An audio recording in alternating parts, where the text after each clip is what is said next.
తెలుగు ప్రజలు ఏ రాష్ట్రంలో ఉన్నా ఏ దేశంలో ఉన్నా కూడా అందరూ కూడా వైఎస్ రాజశేఖర రెడ్డి గారిని స్మరించుకుంటా ఉన్నారు.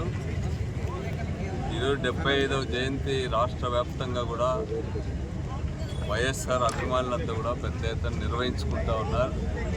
ఈ సందర్భంగా వైఎస్ఆర్ గారి ఆశయాలకు అందరం కూడా పునరంకితం కావాల్సినటువంటి అవసరం ఉంది. పరిపాలనలోనే ఒక గొప్ప ఆదర్శాన్ని చూపినటువంటి వారు రాజశేఖర రెడ్డి గారు. రాజశేఖర రెడ్డి గారి పరిపాలన అంతా కూడా ప్రజల చుట్టూ తిరిగింది, ప్రత్యేకించి పేద ప్రజల చుట్టూ కూడా తిరిగింది.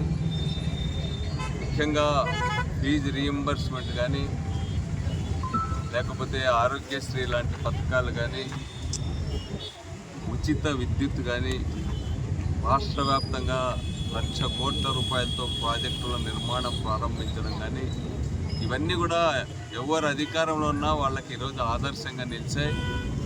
ఆ రోజు రాజశేఖర రెడ్డి గారు ప్రారంభించినటువంటి సంక్షేమాన్ని వాటన్నింటినీ కూడా కొనసాగించాల్సిందే ఎవరు వచ్చినా కూడా. జగన్మోహన్ రెడ్డి గారు ముఖ్యమంత్రిగా ఉన్నప్పుడు కూడా ఎడ్యుకేషన్లో, అదేవిధంగా హెల్త్లో గొప్ప సంస్కరణలు తీసుకొచ్చినాడు.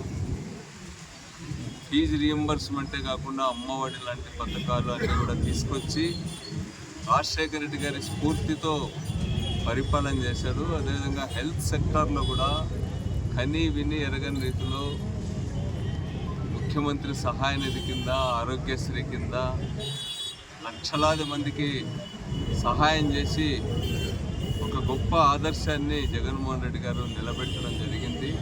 అనేక కార్యక్రమాలని, సంస్కరణల్ని పరిపాలనలో జగన్ గారు కూడా తీసుకొచ్చారు. ఇప్పుడు చంద్రబాబు నాయుడు గారు అయినా సంక్షేమ కార్యక్రమాలు, రాజశేఖర రెడ్డి గారు ప్రారంభించిన వరవడిని ముందుకు తీసుకోక వాళ్ళకి తప్పని పరిస్థితి. ఈరోజు కనీసం మాటల వరకైనా సరే రాజశేఖర రెడ్డి గారు నెలకొల్పినటువంటి, ప్రారంభించినటువంటి సంక్షేమాన్ని వాటిని ముందుకు తీసుకుపోతామని చెప్పకుండా ఏ రాజకీయ పార్టీ కూడా ఈరోజు మనగలిగేటువంటి పరిస్థితి లేదు.